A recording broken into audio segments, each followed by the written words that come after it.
काँग्रेस आमदार भाई जगताप आहेत, त्यांच्याशी आपण बातचीत करणार आहोत. भाई, तुम्ही मुंबईचे काँग्रेस अध्यक्ष राहिलेला आहात. ज्या कार्यालयामध्ये तुम्ही नेहमी बसत होतात, मुंबईतलं असं हे प्रतिष्ठित कार्यालय होतं काँग्रेसचं, त्या कार्यालयावरती भाजपच्या कार्यकर्त्यांकडून हल्ला करण्यात आलेला आहे, काय सांगा? नाही, आम्ही त्याचा पूर्ण शब्दात निषेध केलेला आहे. आणि हे खरं आहे तुमचं म्हणणं की नुसतं प्रसिद्ध नाही, ऐतिहासिक आहे ते.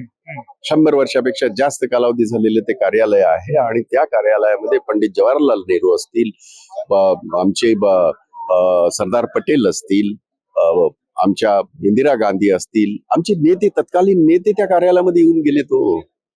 आणि अशा कार्यालयामध्ये असा भ्याड हल्ला होतो, असा गुंडगिरीचा हल्ला होतो. 100 लोक घुसून तोडफोड करतात. बाजूला न्यायालय आहे, कोर्ट आहे, बाजूला पोलीस स्टेशन आहे, बाजूला पोलिसांचं हे आहे, कमिशनरचं ऑफिस आहे.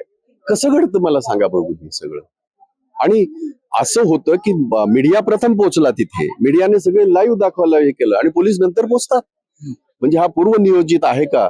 मी सदनामध्ये हा प्रश्न काल संध्याकाळी उचलला आणि मुख्यमंत्र्यांना विनंती केली. मुख्यमंत्र्यांकडे वेळ मागितला होता, काही त्यांनी वेळ दिला नाही. आता आज बघू, आम्ही आजही प्रयत्न करू त्यांना भेटण्याचा. आणि अशा प्रकारची गुंडगिरी, अशा प्रकारची भ्याडगिरी फक्त भाजपाच करू शकते, त्यांचे गुंडच करू शकतात. आणि देशभरामध्ये जो डॉक्टर बाबासाहेब आंबेडकरांचा जो हे झालेला आहे, अपमान झालेला आहे, त्यांनी अपमानित केलेला आहे, त्याचे जे पडसाद सगळ्या देशभर उमटत आहेत, मुंबईभर उमटत आहेत.